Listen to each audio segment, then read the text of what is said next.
So, signed, sealed, and official. George Kambosos Jr. will be facing Vasyl Lomachenko on June 4th U.S. time, June 5th Australian time for the WBC franchise, WBA Super, IBF, WBO, Ring Magazine, and Lineal Light Heavyweight Championships. Now, Lomachenko, obviously the former unified champion, held, I believe, 3 belts at one point, 2 belts. And he's going to be challenging to become a 2-time lightweight champion and altogether a 4-time champion throughout 3 weight divisions. George Kambosos Jr. had the choice between Devin Haney and Vasyl Lomachenko. Now, let's talk about the controversy about fighting Vasyl Lomachenko. A lot of people wanted to see George Kambosos Jr. unify his 3 main titles against Devin Haney's main title, the WBC, to finally get an undisputed champion at lightweight. Now, a lot of Lomachenko fans are defending the choice that Kambosos went for Lomachenko and did not go for Devin Haney. Even though I think Kambosos has a much better shot against Devin Haney, and I give him close to 0 shot against Lomachenko, I still think Devin Haney boxes his head off. Lomachenko, I think he stops Kambosos in like 6 or 7 rounds, in my opinion. I just think that style is perfect for him. He doesn't have the size or power like Richard Comey and Teofimo Lopez to keep him off him, to keep Lomachenko off him. So it's going to be kind of target practice for Lomachenko, in my opinion. And Lomachenko knows this. This is why rumor is he's only taking $1 million for this fight. And a lot of people are saying, look, Lomachenko, he's the world warrior. He'll fight anybody for any price, anywhere. Devin Haney replied to George Kambosos Jr. and said, I take the same exact offer you're offering Lomachenko. Why is Kambosos picking the harder fight? I'm shocked Kambosos is fighting either guy anyways. But today the WBO called for Lomachenko to be the mandatory opponent, so he had no choice other than these 2. He can't even fight Ryan Garcia unless he pays step-aside money, and he doesn't have the money to pay step-aside money. Even though if I was De La Hoya, I'd even pay him $20 million to get him in for Ryan Garcia. $20 million. Because it would be a worthwhile investment. Ryan Garcia is the only American fighter in boxing that's known by the casual fan base. Like, other than Jake Paul, of course, Ryan Garcia is the only fighter that the casual fan base know. Even at work, people that don't know anything about boxing know Ryan Garcia from TikTok, from all types of social media. All the women know him. Not the women, like girls my age. I'm only 22 years old, so I'm not that old, but everyone in and around my age knows who Ryan Garcia is, even though they don't watch boxing. They would only watch like a Mayweather fight. That's it. Now, why would you pay $20 million for this? Let's say Ryan Garcia is not the biggest fight. You can, if he beats Kambosos, especially in a pay-per-view fight, I think that the DAZN platform is wrong for Ryan Garcia, in my opinion. Get off the app. The app is not going to get people famous. It just isn't. It's much easier to sell it through pay-per-view instead of doing a membership. I don't know why, for some reason, people are not getting their minds around the membership. But if you had it on regular HBO or regular Showtime, you can just click a button to buy it on TV. Or like even you can buy it as a standalone pay-per-view. People would rather do it that way. Like I've heard Keith Thurman versus Mario Barrios sold 150,000 pay-per-view buys, which would be highly impressive. That highly exceeded my expectations. Exceeded and expectations exceeded. Yeah, it highly exceeded my expectations. I didn't think he would sell more than 50,000 pay-per-view buys, but he sold 150,000 pay-per-view buys, even though Keith Thurman does not even have the quarter of the name that Ryan Garcia has. Ryan Garcia should be chucked on pay-per-view from a business standpoint. PBC and Al Heyman are putting guys like Luis Ortiz on pay-per-view. Luis Ortiz versus Charles Martin is not a pay-per-view fight, but they're still checking those fights. Keith Thurman versus Mario Barrios is not a pay-per-view fight. Now, you give $20 million to Kambosos, you give 15, you give 10, whatever. He's getting paid from Top Rank or Matchroom to fight Haney or Lomachenko. You double that. You give Lomachenko step-aside money. You do what you got to do. Because you get Ryan Garcia, the unified title. Have him become lineal. He will be not a superstar, a megastar. You pick and choose the fights. You fight a Rolly Romero. You fight guys that have names. You fight a Tevin Farmer who has a name. You fight a Jojo Diaz. You fight those guys. You fight Linares. You pick guys who fought at featherweight who won't give him problems, and you knock him out for 5 or 6 defenses until you get the Gravine Davis fight, and that's a super fight right there.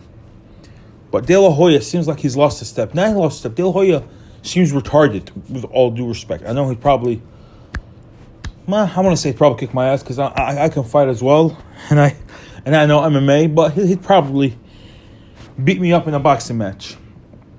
So I gotta watch my words. Even at this point, even though he's a cokehead, he'd probably still beat me up. But he's fucking around with a porn star right now, and he's a cokehead. His mind is somewhere else.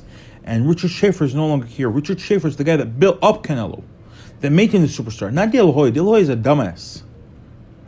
And Bernard Hopkins does not have the same say as De La Hoya in the business. I think Schaefer and Al Hamer are the ones that worked with Golden Boy, that built up Golden Boy. De La Hoya is a complete idiot.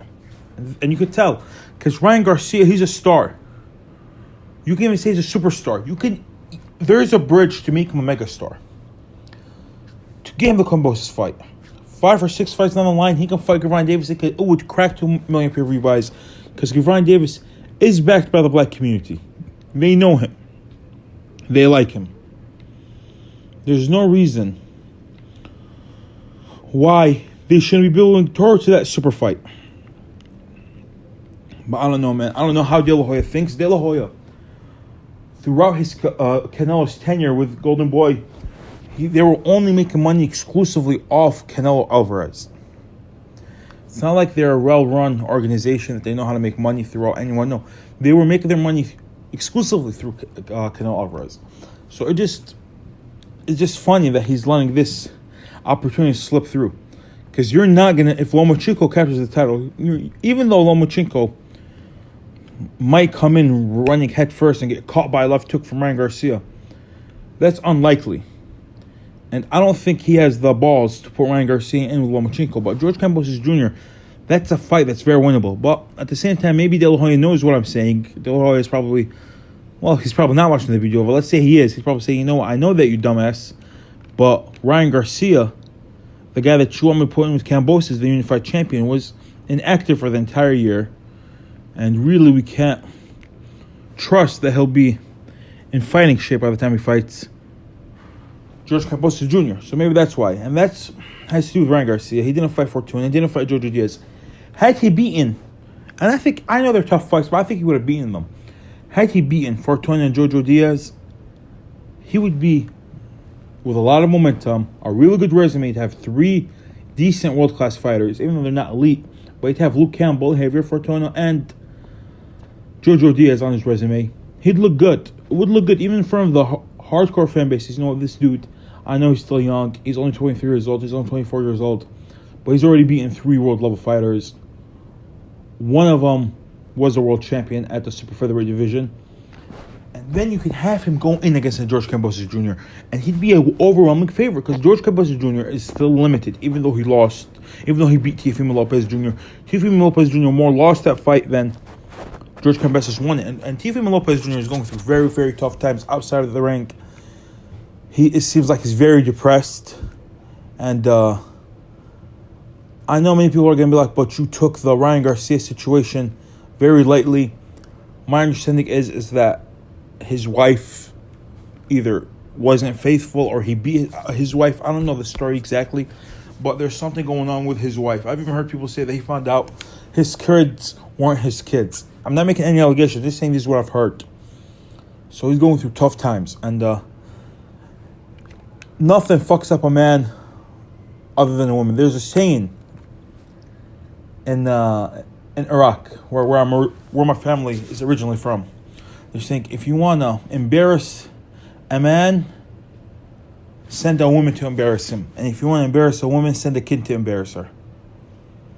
So that's how it is.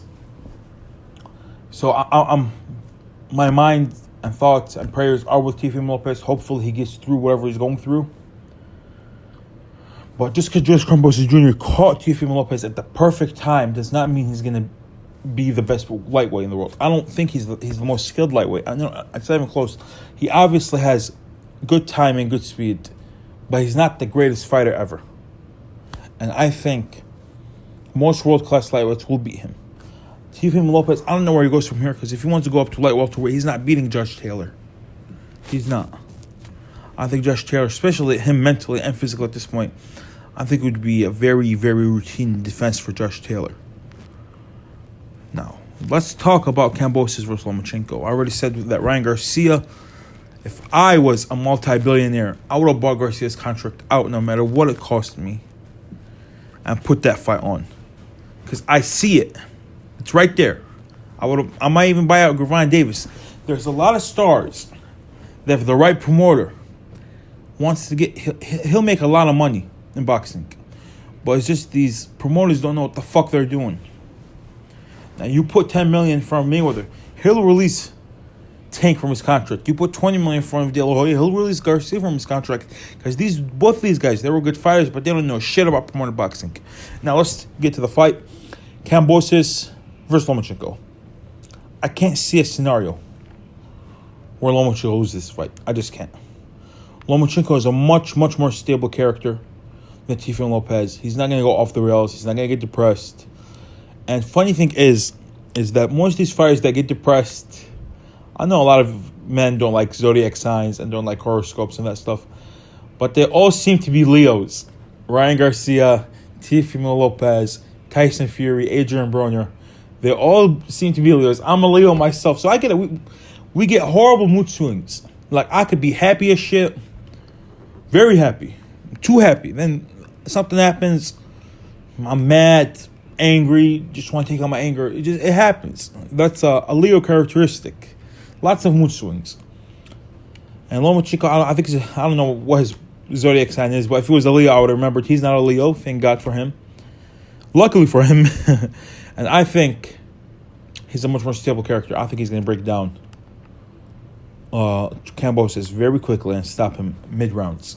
Don't see a one-punch knockout. I just see accumulation, very bloody Kambosos, hurt, and referee will wave it off. That's how I see it happening.